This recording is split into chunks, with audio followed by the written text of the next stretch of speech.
আজ 25শে মার্চ, মানব সভ্যতার ইতিহাসে কলঙ্কিত এক হত্যাযজ্ঞের দিন।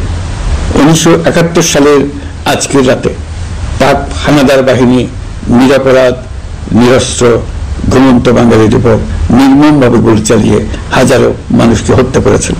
25শে মার্চ থেকেই এদেশের মানুষের সশস্ত্র প্রতিরোধ গড়ে তুলেছিল। 9 মাসের যুদ্ধের মধ্য দিয়ে স্বাধীন হয় বাংলাদেশ।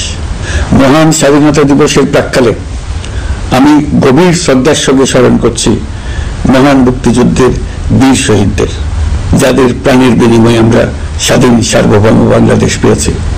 9 মাসের রক্তক্ষয়ী যুদ্ধে লক্ষ লক্ষ শহীদ ও 2 লাখ নির্যাতিত নারীর আত্মত্যাগ পৃথিবীর মানচিত্রে বাংলাদেশ নামে একটি স্বাধীন ভূখণ্ডের জন্ম দিয়েছিল। মুক্তিযুদ্ধের এই বীরদের প্রতি আমার সালাম। সেই সঙ্গে 24শে জুলাই অভ্যুত্থানে নিহত হাজারো শহীদ ও আহত, যারা বৈষম্য, শোষণ, নির্যাতন এবং নিপীড়নের বিরুদ্ধে বুক চিতিয়ে দাঁড়িয়েছিল, তাদের প্রতি সমগ্র জাতির পক্ষ থেকে আমি সশ্রদ্ধ সালাম জানাচ্ছি। জুলাই গণ অভ্যুত্থান আমাদেরকে যে বৈষম্যহীন বাংলাদেশ গড়ার স্বপ্ন পূরণের সুযোগ এনে দিয়েছে, সেই সুযোগ আমরা কাজে লাগাতে চাই। প্রিয় দেশবাসী, পবিত্র মাহে রমজানের সিয়াম সাধনা উপলক্ষে আপনাদের সকলকে আমার আন্তরিক মোবারকবাদ জানাচ্ছি।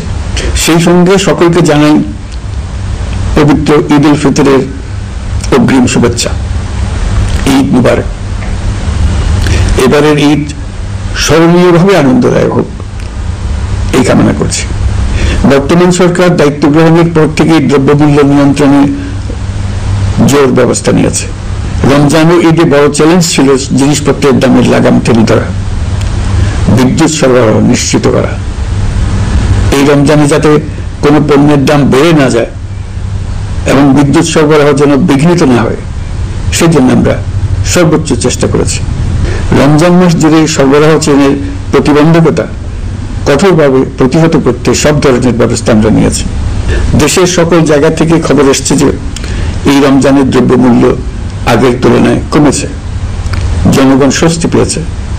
দাম নিয়ন্ত্রণে এই প্রচেষ্টা চলমান থাকবে। প্রিয় দেশবাসী, গত 16 বছরে শেখ হাসিনা যে ভয়াবহ লুটপাট কায়েম করেছিল, আপনারা সেটার ভুক্তভোগী ছিলেন। ছাত্র জনতার অভ্যুত্থানের মুখে তারা পালিয়ে যাবার সময় এক লণ্ডভণ্ড অর্থনীতি ঢেকে গেছে। এই পরিস্থিতিতে দায়িত্ব নেবার পর অর্থনীতি পুনরুদ্ধারের জন্য অন্তর্বর্তী সরকার নানা উদ্যোগ নিয়েছে। ব্যাংকিং খাতে শৃঙ্খলা ফিরেছে। ক্রমান্বয়ে অর্থনীতির অপরাপর সুযোগগুলো ইতিবাচক ধারায় ফিরতে শুরু করেছে। এই সরকারের সবচেয়ে বড় চ্যালেঞ্জ মূল্যস্ফীতি। ফেব্রুয়ারিতে মূল্যস্ফীতি 9.32% নেমে এসছে, যা 22 মাসের মধ্যে সর্বনিম্ন। আগামী জুন মাসের মধ্যে এটি 8%-এর নিচে নেমে আসবে বলে আশা করছে। দেশের ধ্বংসপ্রাপ্ত অর্থনীতিতে স্বস্তি এনে দিয়েছে আমাদের প্রবাসী ভাই বোনেরা। অন্তর্বর্তী সরকার দায়িত্ব নেবার পর থেকে রেমিটেন্স ধারাবাহিকভাবে বেড়েছে। ফেব্রুয়ারি মাসে রেমিটেন্স প্রবাহ রেকর্ড গড়েছে, প্রায় 25% বৃদ্ধি পেয়ে $2.5 বিলিয়ন পৌঁছেছে। রেমিটেন্স যোদ্ধারা আমাদের দেশের অর্থনীতি গড়ার বীর সৈনিক। তাদের জন্য প্রক্রিয়াগত যেসব বিষয় রয়েছে সেগুলো সহজ করে দেওয়া আমাদের দায়িত্ব। তারা যেন ভোগান্তির শিকার না হন, দূতাবাস যেন ঠিক মতো কাজ করে, এটি নিশ্চিত করার জন্য আমরা ব্যবস্থা নিয়েছি। আগামী নির্বাচনে যেন তাদের ভোটাধিকার দিতে পারি, সেজন্য কাজ করছি। পলাতক সরকারের আমলে চট দখলের মতো দেশের ব্যাংকগুলো দখল করে নেওয়া হয়েছিল। আমানতকারীর টাকাকে তারা নিজেদের ব্যক্তিগত টাকায় রূপান্তরিত করে ফেলেছিল। অন্তর্বর্তী সরকারের অন্যতম কাজ ছিল ব্যাংকিং ব্যবস্থায় আস্থা ফিরিয়ে আনা, আমানতকারীর স্বার্থ রক্ষা করে নিয়ম শৃঙ্খলা প্রতিষ্ঠা করা, হিসাবপত্রে বিশ্বাসযোগ্যতা স্থাপন করা। ব্যাংকিং ব্যবস্থায় আস্থা প্রতিষ্ঠা করা গেছে, এর ফলে অর্থনীতিতে শৃঙ্খলা ফিরেছে। অন্তর্বর্তী সরকারের অর্জনগুলোর মধ্যে এটা ছিল খুবই গুরুত্বপূর্ণ। গত সরকারের লুটপাটের মহোৎসবে গত 15 বছরে $234 বিলিয়ন পাচার হয়েছে। এটা আমরা জানি। কত রকমভাবে পাচার হয়েছে তাও জানার বিষয়। অভিনব এক একটা পদ্ধতি ছিল। পাচারের একটা পদ্ধতি সবাইকে হতভম্ব করে দিয়েছে। এই পাচার হয়েছে বিদেশে অধ্যয়নরত সন্তানের কাছে টাকা পাঠানোর নামে। তিনি সন্তানের লেখাপড়ার জন্য এক সেমিস্টারের অর্থাৎ 3 মাসের খরচ বাবদ অফিসিয়াল ব্যাংকিং চ্যানেলে পাঠিয়েছেন $3,33,00,000, অর্থাৎ প্রায় 400 কোটি টাকা। পাচারের এর চেয়ে বেশি তাক লাগানো পন্থা আর কি আছে, তার কোনো সীমা আছে বলে আমার মনে হয় না। আইন, নিয়ম, নীতির জায়গায় যখন হরিলুট প্রতিষ্ঠিত হয় তখন এমন সবকিছুই সম্ভব। এই অর্থ পাচারকারীদের দ্রুত আইনের আওতায় নিয়ে আসার লক্ষ্যে ইতিমধ্যে আন্তর্জাতিক তৎপরতা জোরদার করা হয়েছে। প্রিয় দেশবাসী, অন্তর্বর্তী সরকার পৃথিবীর বিভিন্ন দেশের শীর্ষস্থানীয় বিনিয়োগকারীদের সঙ্গে নিয়মিত বৈঠক করে যাচ্ছে। তারা বাংলাদেশের বর্তমান ব্যবস্থায় বিনিয়োগের বিষয়ে খুবই আগ্রহী। আশা করছি দ্রুততম সময়ে দেশের নতুন নতুন বিদেশি বিনিয়োগ আপনারা দেখতে পাবেন। সরকার দায়িত্ব নেওয়ার পর থেকে দেশে রপ্তানি 13% বেড়েছে। জানুয়ারিতে 7% কন্টেইনার হ্যান্ডলিং বেড়েছে। বাংলাদেশ বিনিয়োগ উন্নয়ন কর্তৃপক্ষ ইতোমধ্যে লাইসেন্সিং রিকোয়ারমেন্টস, প্রত্যাবাসন আইনসহ বিনিয়োগকারীদের যে সাধারণ সমস্যাগুলো রয়েছে সেগুলো সমাধানে কাজ শুরু করেছে। বাংলাদেশ বিনিয়োগ উন্নয়ন কর্তৃপক্ষ আগামী মাসে ঢাকায় 4 দিনব্যাপী আন্তর্জাতিক বিনিয়োগ সম্মেলন করছে। বিশ্ববিখ্যাত অনেক বিনিয়োগকারী এতে অংশ নেবেন। ইতিমধ্যে DP World, Singapore PSA, AP Moller Maersk কয়েক বিলিয়ন ডলারের বিনিয়োগের প্রস্তাব করেছে। অন্তর্বর্তী সরকার দায়িত্ব গ্রহণের পর থেকেই স্বতঃস্ফূর্তভাবে পৃথিবীর সকল সরকার আমাদের প্রতি বন্ধুত্বের হাত বাড়িয়ে দিয়েছে। এটা শুরু হয়েছিল গত সেপ্টেম্বরে জাতিসংঘের বার্ষিক বৈঠকে। আপনাদের মনে আছে বিশ্বের সরকার প্রধানরা কীভাবে আমাদের সঙ্গে আগ্রহ নিয়ে দেখা করতে এগিয়ে এসছে। তারপর থেকে যে কোনো সম্মেলনে গিয়েছি, দেখেছি আন্তর্জাতিক নেতৃবৃন্দের আগ্রহ কীভাবে ক্রমেই বেড়ে চলেছে। জানুয়ারি মাসে সুইজারল্যান্ডের ডাভোসে গিয়েছিলাম। এই সম্মেলনে 47টি পৃথক ইভেন্টে আমার অংশগ্রহণ করতে হয়েছে। বিভিন্ন দেশের সরকার প্রধান, মন্ত্রী, বিশ্ব বাণিজ্যের নায়করা, জাতিসংঘের মহাসচিব, জাতিসংঘের বিভিন্ন সংস্থার প্রধানদের সঙ্গে বৈঠক করেছে। তারা আমাদের পাশে থাকার জন্য আন্তরিক আগ্রহ প্রকাশ করেছেন। সম্প্রতি আমি সংযুক্ত আরব আমিরাতে গিয়েছিলাম। তারা বিগত সরকারের সময় আমাদের ভিসা বন্ধ করে দিয়েছিল। আমরা সেই দেশের ভিসার দরজা খোলার চেষ্টা চালিয়ে যাচ্ছি। তারা আশ্বাস দিয়েছেন তাদের দিক থেকে সকল আনুষ্ঠানিকতা সম্পন্ন করে ভিসার দরজা উন্মুক্ত করবেন। আমি আশা করছি সেটা দ্রুতই উন্মুক্ত হবে। আমি সংযুক্ত আরব আমিরাতকে আমাদের দেশে শিল্প কারখানা গড়ে তোলার জন্য একটি শিল্পাঞ্চল করার প্রস্তাব দিয়েছি। তারা এই বিষয়ে আগ্রহ জানিয়েছে। শিল্পাঞ্চলে 2টি কাজ দিয়ে তারা শুরু করবে, এই জন্য কথাবার্তা শুরু হয়েছে। প্রথমে মুসলিম বিশ্বে সরবরাহের জন্য একটি হালাল গোশত প্রক্রিয়াজাত করার কারখানা করবে। এরপর মৎস্য প্রক্রিয়াজাতকরণের জন্য কারখানা স্থাপন করবে। তারা আমাদের নতুন সামুদ্রিক বন্দর পরিচালনা করার জন্যও আগ্রহ জানিয়েছে। প্রিয় দেশবাসী, বিশ্ব মানচিত্রে বাংলাদেশকে অনন্য উচ্চতায় নিয়ে যাওয়া আমাদের অন্যতম লক্ষ্য। এই লক্ষ্যে আমরা আসিয়ানের সদস্য হিসেবে যোগদান করার বিষয়ে আগ্রহের কথা জানিয়েছি।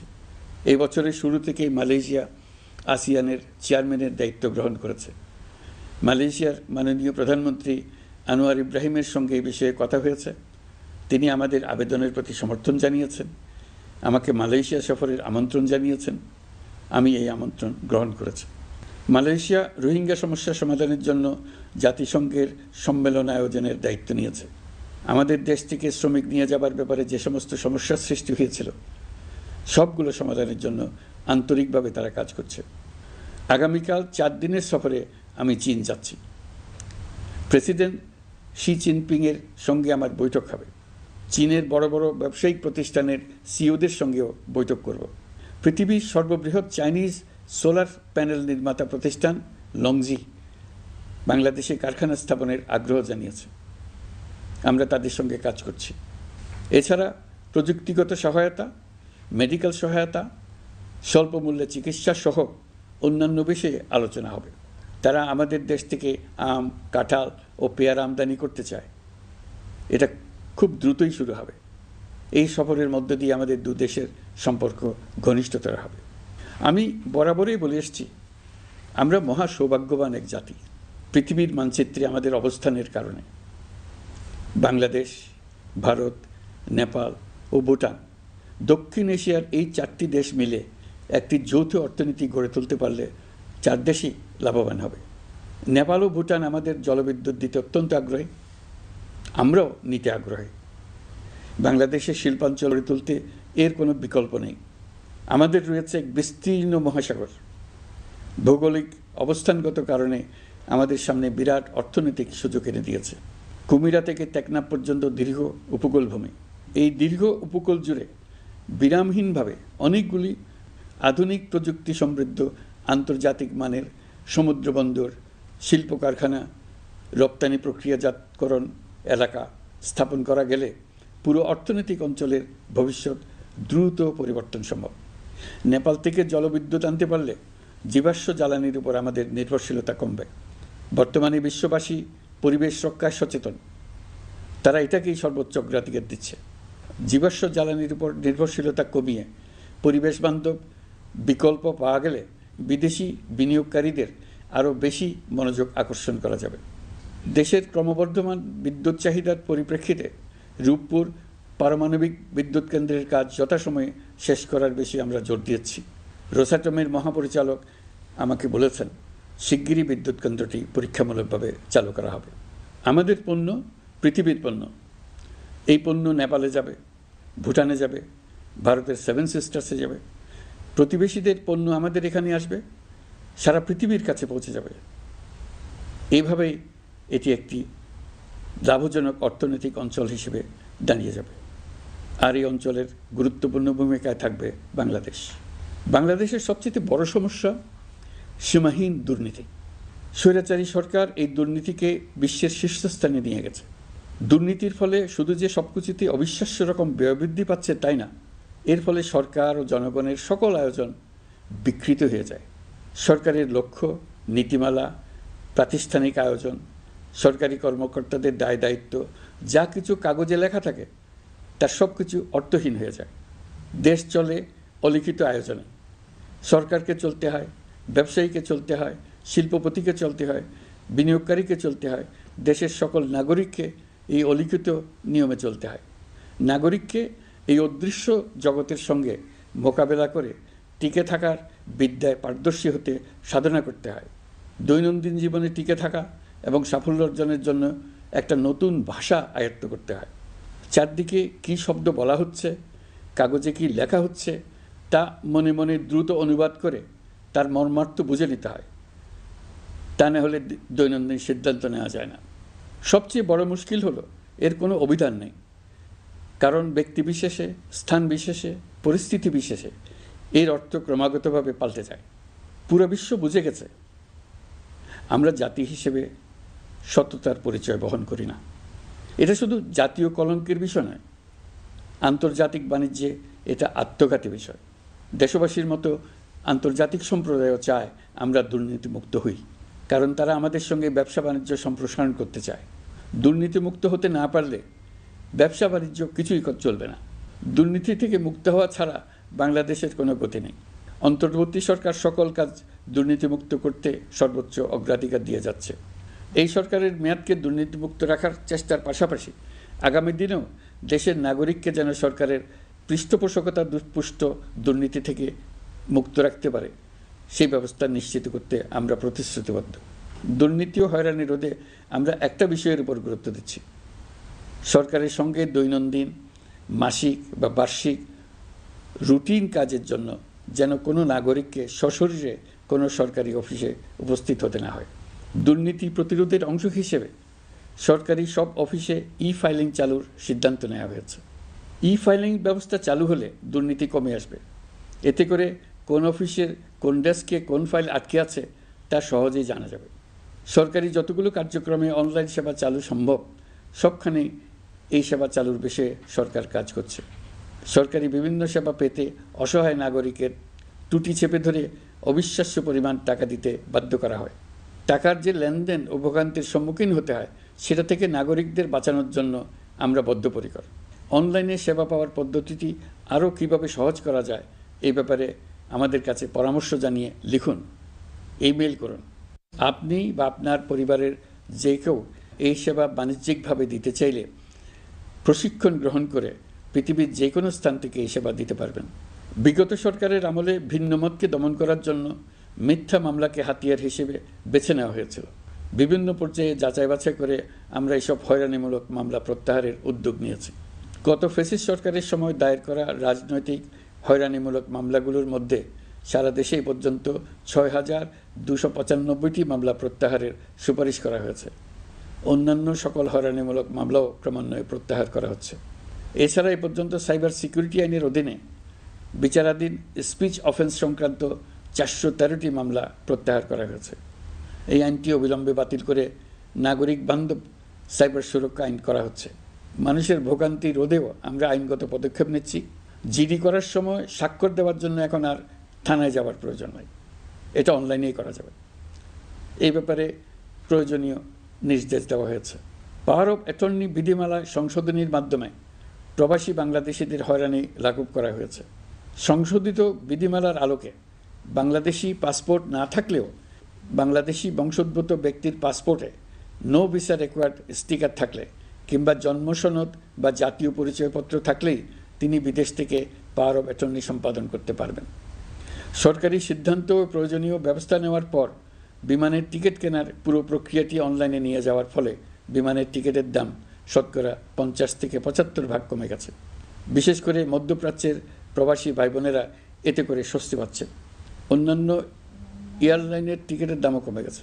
নাগরিকদের হয়রানিমুক্ত ও দুর্নীতিমুক্ত সেবা প্রদানের জন্য সরকার ভূমি সেবা ডিজিটালাইজ করার উদ্যোগ নিয়েছে।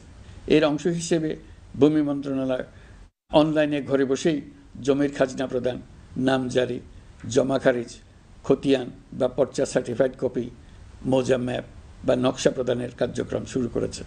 এই পদ্ধতিতে ভোগান্তি, অস্বচ্ছতা ও দুর্নীতির অবসান হবে। বর্তমানে সারা দেশে পরীক্ষামূলকভাবে এই কার্যক্রম চালু হয়েছে। এগুলোকে ক্রমান্বয়ে আরও জনবান্ধব করে স্থায়ী রূপ দেওয়া হবে।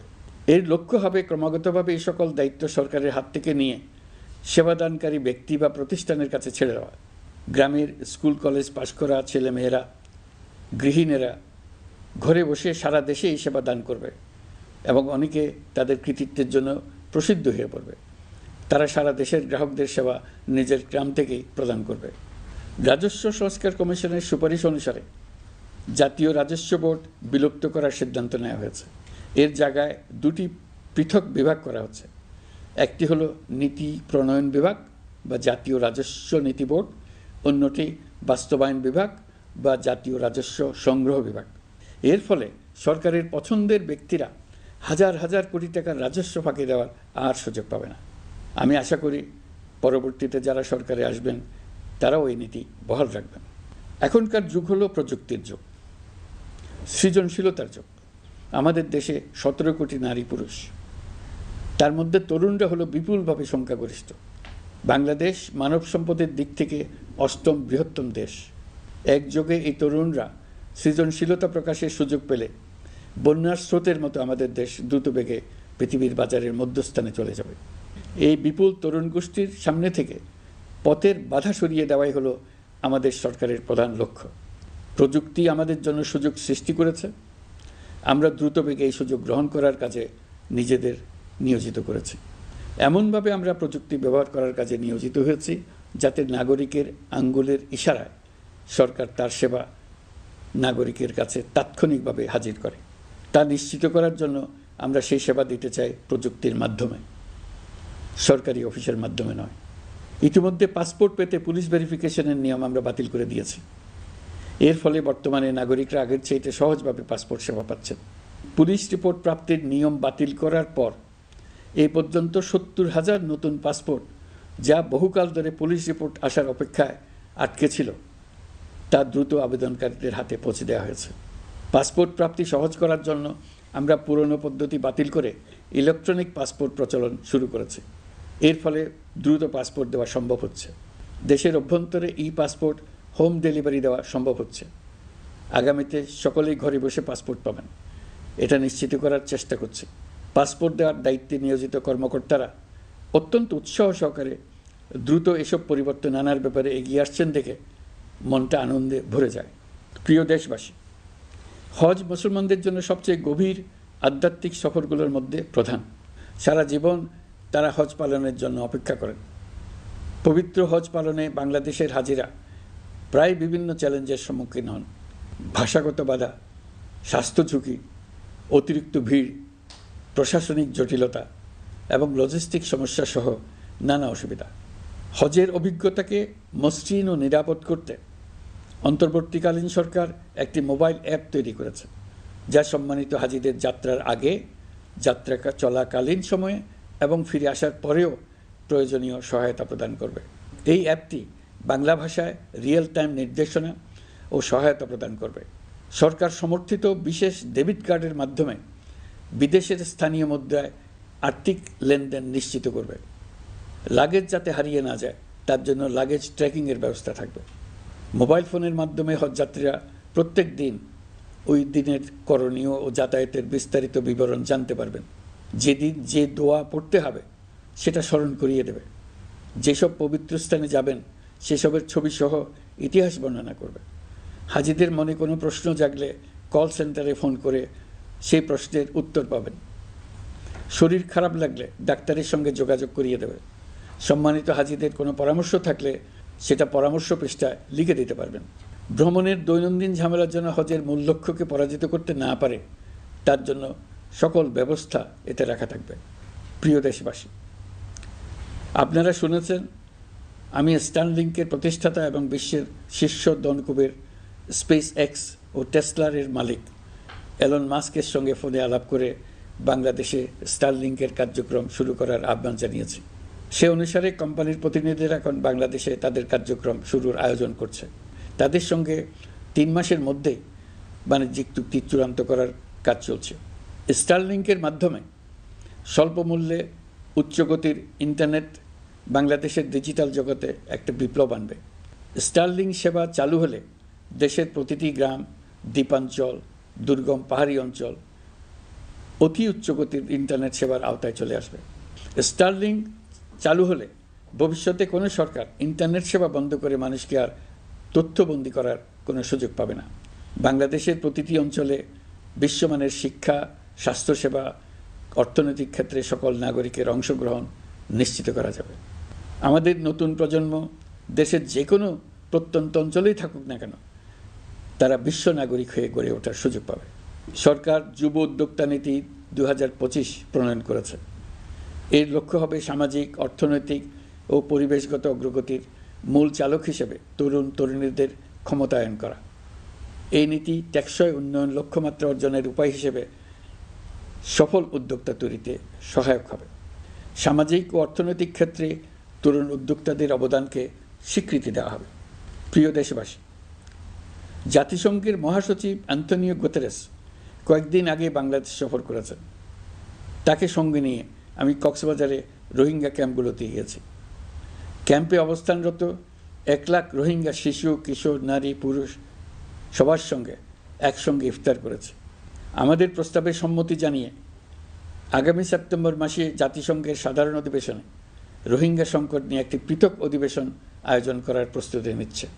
মালয়েশিয়া ও ফিনল্যান্ড যৌথভাবে এই সম্মেলনের আয়োজক হতে এগিয়ে এসছে।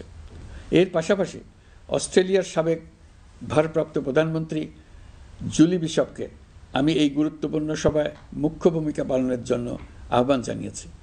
তিনি আমার প্রস্তাব গ্রহণ করেছেন। জাতিসংঘের মহাসচিব বাংলাদেশ সফরে এসে জাতীয় ঐকমত্য কমিশনের সদস্য, রাজনৈতিক দলের নেতৃবৃন্দ ও তরুণদের সঙ্গে পৃথকভাবে বৈঠক করেছেন। বৈঠকে সবাই জাতিসংঘের মহাসচিবকে নতুন বাংলাদেশ গঠনের স্বপ্নের কথা জানিয়েছেন। আপনারা জানেন, পতিত স্বৈরাচারের নিপীড়নের বর্ণনা উঠে এসছে জাতিসংঘের মানবাধিকার বিষয়ক হাই কমিশনারের কার্যালয়ের রিপোর্টে। গত জুলাই-আগস্ট মাসে বাংলাদেশের ছাত্র, শ্রমিক জনতার উপর শেখ হাসিনা সরকার ও আওয়ামী লীগ যে দমন, পীড়ন ও হত্যাকাণ্ড চালিয়েছে, এর পুঙ্খানুপুঙ্খ তদন্ত করে বিস্তারিত রিপোর্ট প্রকাশ করেছে তারা। এই রিপোর্টে স্পষ্টভাবে উঠে এসছে যে শেখ হাসিনা নিজেই নিরাপত্তা বাহিনীর কর্মকর্তাদের নির্দেশ দিয়েছিলেন বিক্ষোভকারীদের হত্যা করতে।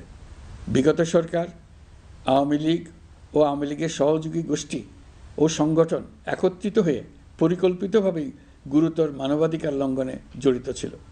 মানবাধিকার বিষয়ক হাইকমিশনারের রিপোর্টে বলা হয়েছে, বিক্ষোভ চলাকালে প্রায় 1400 জন নিহত হয়েছেন, যার মধ্যে প্রায় 13% শিশু। বিক্ষোভের সম্মুখ সারিতে থাকার কারণে আমাদের জুলাই কন্যারা নিরাপত্তা বাহিনী ও আওয়ামী লীগের সমর্থকদের দ্বারা আক্রান্ত হয়েছে, এমনকি যৌন নির্যাতনের শিকার হয়েছে। জাতিসংঘের রিপোর্ট পড়ে সবার গায়ের লোম দাঁড়িয়ে গেছে। কি ভয়াবহতা! কিভাবে একজন প্রধানমন্ত্রীর নিজ দেশে নিরস্ত্র মানুষকে হত্যার পর লাশ লুকিয়ে ফেলার নির্দেশ দিতে পারে? ক্ষমতা আঁকড়ে রাখার জন্য তিনি পৃথিবীর সকল নিষ্ঠুরতা ছাড়িয়ে গেছেন। এটাই জাতিসংঘের প্রতিবেদনে উঠে এসছে। মানবাধিকার বিষয়ক হাইকমিশনার কার্যালয়ের এই রিপোর্টকে আমরা স্বাগত জানাচ্ছি। প্রতিবেদনে যে সুপারিশ করা হয়েছে, অন্তর্বর্তী সরকার সেই সুপারিশগুলো গুরুত্বের সঙ্গে বিবেচনা করছে। আপনাদেরকে আশ্বস্ত করে বলতে চাই, যারা গণহত্যায় জড়িত ছিল, যারা নির্বিচারে মানুষ হত্যা করেছে, যারা ইতিমধ্যে হত্যাকারী হিসেবে বিশ্বের কাছে স্বীকৃত, তাদের বিচার এ দেশের মাটিতে হবেই।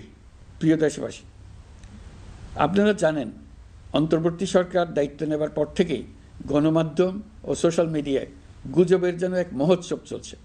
দেশকে অস্থিতিশীল করার জন্য একের পর এক মিথ্যা তথ্য ছড়িয়ে দিয়ে জনগণকে বিভ্রান্ত করার চেষ্টা চলছে। অভিনব সব প্রক্রিয়ায় গুজব ছড়ানো হচ্ছে। এক ছবির সঙ্গে অন্য ছবি জুড়ে দেওয়া হচ্ছে। ঘটনা একটা, ছবি আরেকটা। এরকম ফটোকার্ড বানিয়ে অন্য দেশের ঘটনাকে এ দেশের ঘটনা হিসেবে চালিয়ে দিয়ে সোশ্যাল মিডিয়ায় তোলপাড় করে ফেলছে। যতই নির্বাচন কাছে আসবে, এর রূপ আরও ভয়ঙ্কর হতে থাকবে। কারা এর পেছনে আছে, কেন আছে, তা আপনাদের সবারই জানা আছে। আমরা এই গুজব ও মিথ্যা তথ্যের প্রচারণা রোধ করতে জাতিসংঘের সহযোগিতা চেয়েছি। জাতিসংঘের মহাসচিব এর মোকাবেলায় আমাদের সহযোগিতা করবেন বলে আশ্বাস দিয়ে গেছেন। দেশবাসীকে আমি স্মরণ করিয়ে দিতে চাই যে জুলাই অভ্যুত্থানের প্রথম পর্ব সফলভাবে সমাপ্ত হয়েছে। প্রথম পর্বের সমাপ্তির মধ্য দিয়ে অভ্যুত্থানের দ্বিতীয় পর্ব শুরু হলো। সবসময় মনে রাখতে হবে, আমরা কিন্তু যুদ্ধাবস্থায় আছি। গুজব হলো এই জুলাই অভ্যুত্থানের বিরুদ্ধে পরাজিত শক্তির মস্ত বড় হাতিয়ার। গুজব দেখলেই গুজবের সূত্রের সন্ধান করতে থাকবেন, গুজবকে অবহেলা করবেন না।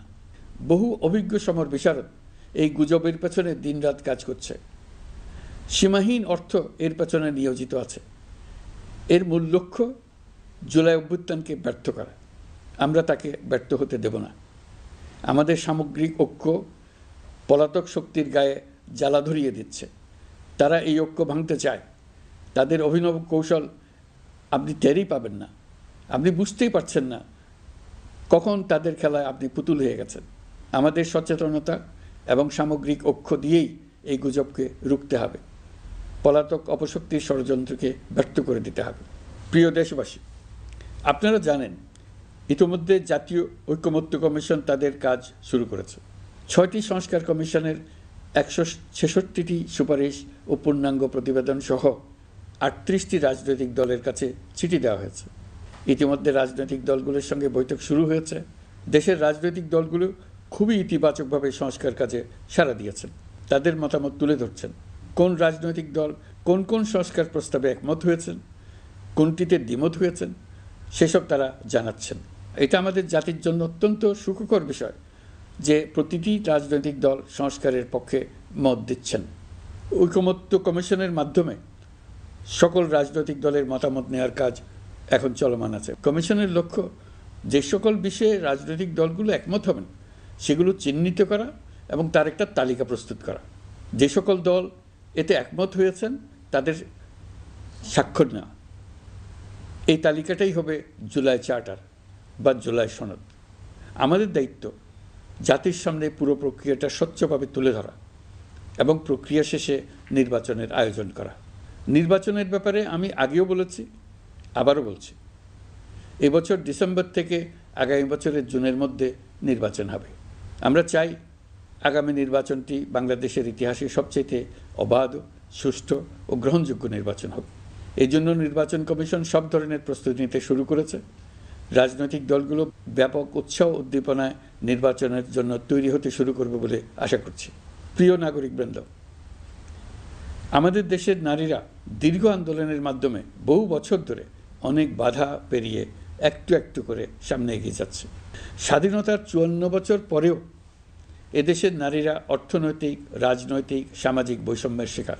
বাংলাদেশের ইতিহাসে এখন পর্যন্ত যত আন্দোলন সংগ্রাম হয়েছে তার মধ্যে জুলাই গণ অভ্যুত্থানে নারীদের অংশগ্রহণ ছিল সবচেয়ে বেশি। গণ অভ্যুত্থানে নারীরা দুঃসাহসিক ভূমিকা রেখেছে, পুরনোকে দূরে ঠেলে দিয়ে নতুনের ভিত্তি স্থাপনের প্রতিজ্ঞা নিয়েছে। তারা ব্যাপক সংস্কারের কথা বলেছে, সর্বত্র নারীদের ভূমিকা আরও জোরালো করার কথা বলেছে। আমি মনে করি জুলাই গণ অভ্যুত্থান বাংলাদেশের প্রেক্ষিত বদলে দিয়েছে। জুলাইয়ের পর নারীদের অবস্থান ইতিবাচকভাবে পরিবর্তন হবে, সেটাই আমরা চাই। আমরা বাংলাদেশ নিয়ে নতুন করে ভাবতে চাই, আর এই নতুন ভাবনায় নারীদের অবস্থান উচ্চতম পর্যায়ে অগ্রাধিকার পাক, সেটাই আমরা চাই। পরিবারের সকল সদস্য, পাড়া প্রতিবেশী, ধর্মীয় প্রতিষ্ঠান, স্কুল, আপনারা আপনাদের নিজ নিজ অবস্থান থেকে ছেলে শিশু ও মেয়ে শিশুর মধ্যে যেন কোনো বৈষম্য সৃষ্টি না হয় তা নিশ্চিত করুন। আসুন নতুন বাংলাদেশে সবাই মিলে শিশুদের জন্য সুস্থ পরিবেশ নিশ্চিত করি। জুলাই গণ অভ্যুত্থানে অংশ নেওয়া নারীরা তাদের অধিকার প্রতিষ্ঠার ব্যাপারে দৃঢ় প্রতিজ্ঞ। দেশে বিরাজমান বৈষম্যগুলো চিহ্নিত করে নারীর প্রতি সহিংসতা প্রতিরোধ ও বৈষম্য নিরসনে আমাদের প্রত্যেককে একসঙ্গে কাজ করতে হবে। নারীর প্রতি বিদ্বেষমূলক কথাবার্তা, নারীকে খাটো করে রাখার প্রবৃত্তি যারা ধারণ করে তাদের বিরুদ্ধে সামাজিক আন্দোলন গড়ে তোলা প্রয়োজন। আধুনিক প্রযুক্তি সকল প্রকার বাধা ভেঙে দেওয়ার মহাশক্তি আমাদেরকে দিয়েছে। সেই বাধা যত শক্তই হোক, যত উঁচুই হোক, সকল দূরত্ব গোছানোর জন্য প্রযুক্তিকে অবশ্যই যেন আমরা ব্যবহার করতে আরম্ভ করি। নারীদের সুরক্ষায় পুলিশ হটলাইন নম্বর চালু করেছে, সরকারের পক্ষ থেকে শর্ট কোড চালু করা হচ্ছে, কল টেকার হিসেবে শতভাগ নারী কর্মীদের নিয়োগ দেওয়া হচ্ছে যেন নির্দ্বিধায় কথা বলা যায়। নারী ও শিশু নির্যাতন দমন আইন সংশোধন হয়েছে, এসব মামলার তদন্ত ও বিচারের সময় কমিয়ে আনা হয়েছে, বিচার বিলম্বে বাধা দূর করা হচ্ছে। ঢাকার পাশাপাশি চট্টগ্রাম ও রাজশাহীতে ডিএনএ ল্যাব স্থাপনের কাজ চলছে। খুব দ্রুতই বিশেষ জুডিশিয়াল সার্ভিস কমিশনের মাধ্যমে নতুন অনেক বিচারক নিয়োগ দেওয়া হচ্ছে। ভিকটিম শিশুরা যাতে দ্রুত বিচার পায় সেজন্য আলাদাভাবে বিশেষ ট্রাইব্যুনাল স্থাপনের বিধান রাখা হয়েছে। দেশের সবার মতো আমি অত্যন্ত আনন্দিত যে এবার নারী ফুটবল টিম দক্ষিণ এশিয়ায় চ্যাম্পিয়ন হয়েছে। দেশ জুড়ে আয়োজিত তারুণ্যের উৎসব 2025-এ বিভিন্ন অঞ্চল থেকে 27,40,000 মেয়েরা প্রায় 3,000 খেলা ও সাংস্কৃতিক কর্মকাণ্ডে অংশগ্রহণ করেছে। উৎসবে দেশের সুবিধাবঞ্চিত ও সুবিধাপ্রাপ্ত অঞ্চল, প্রান্তিক জনগোষ্ঠী এবং 21টি নৃগোষ্ঠীর তরুণ তরুণী সহ সকলের সার্বজনীন অংশগ্রহণ ছিল। এই উৎসবের অন্যতম লক্ষ্য ছিল তরুণদের মধ্যে ঐক্য গড়ে তোলা, সহযোগিতার নীতি প্রচার এবং তাদেরকে উদ্যোক্তা হিসেবে গড়ে তোলা, যাতে করে তারা আত্মনির্ভর হতে পারে, দেশের সম্পদ হিসেবে গড়ে উঠতে পারে। আমরা তারুণ্যের এই উৎসব সারা বছর জুড়ে উদযাপন করার ঘোষণা দিয়েছি। এই উৎসবে আমরা গ্রাম, উপজেলা, শহর, বন্দর সকল এলাকার আবাল বৃদ্ধ বনিতাকে এবং স্কুল, কলেজ, মাদ্রাসার সরকারি বেসরকারি সকল প্রতিষ্ঠানের সবাইকে নানা প্রকারের সৃজনশীল কর্মসূচি নিয়ে এগিয়ে আসার জন্য আমি অনুরোধ জানাচ্ছি। প্রতিটি এলাকায় এই উৎসবে যোগদান করতে মেয়েদের যেন বিশেষভাবে উৎসাহিত করা যায় সেজন্য সকলকে আহ্বান জানাচ্ছি। কোথায় এটা কিভাবে উদযাপিত হচ্ছে সেই ব্যাপারে জানার জন্য আমি আগ্রহ নিয়ে অপেক্ষা করলাম। বিভিন্ন পর্যায়ে দেশের সেরা গ্রাম, সেরা উপজেলা, সেরা শহর, সেরা প্রতিষ্ঠান, সেরা ব্যক্তিকে পুরস্কার দেওয়ার জন্য আমরা প্রস্তুত থাকব। নারী অধিকারের পাশাপাশি একই রকম গুরুত্বের সঙ্গে মনে রাখতে হবে সংখ্যালঘুদের নাগরিক অধিকার, সমতল ও পাহাড়ের জাতিগোষ্ঠীর নাগরিক অধিকার। কারো কোনো নাগরিক অধিকারকে অবহেলা করলেই এই জাতির জন্য মহা সংকট সৃষ্টি হবে। নাগরিক হিসেবে আমরা কেউ যেন অন্য নাগরিকের অধিকার হরণের দায়ে অভিযুক্ত হতে না পারি, সেই ব্যাপারে আমাদের নিশ্চিত থাকতে হবে। তাহলেই সত্যিকার নতুন বাংলাদেশ জন্ম লাভ করবে। সবাইকে আবারও আমার সালাম জানিয়ে আমার বক্তব্য শেষ করছি। আসসালামু আলাইকুম। সবাইকে স্বাধীনতা দিবসের অভিনন্দন জানাচ্ছি। পবিত্র মাহে রমজানে মহান আল্লাহর অশেষ মেহেরবানি আমাদের উপরে বর্ষিত হোক। এবারের শবে কদরের পবিত্র রজনীতে মহান আল্লাহ যেন তাঁর সকল বান্দার মোনাজাত কবুল করেন তা প্রার্থনা করছি। একই সঙ্গে পবিত্র ঈদে সকলকে জানাই ঈদ মোবারক। ঈদে পরিবার পরিজন নিয়ে নির্বিঘ্নে ও আনন্দ সহকারে নিজ নিজ বাড়ি যাবেন, আত্মীয় স্বজনের কবর জিয়ারত করবেন, গরিব পরিবারের খোঁজখবর নেবেন, তাদের ভবিষ্যৎ ভালো করার জন্য চিন্তাভাবনা করবেন, আপনার সন্তানদের সঙ্গে তাদের পরিচয় করিয়ে দেবেন এই কামনা করছি। ঈদের জামাতে দলমত নির্বিশেষে সবাই যেন পরাজিত শক্তির সকল প্ররোচনা সত্ত্বেও সুদৃঢ়ভাবে ঐক্যবদ্ধ থাকেন, সেজন্য আল্লাহর কাছে মোনাজাত করবেন, এই আহ্বান জানাচ্ছি। সকলের জীবন সার্থক হোক, আনন্দময় হোক। মহান আল্লাহ আমাদের সহায় হন। আল্লাহ হাফেজ।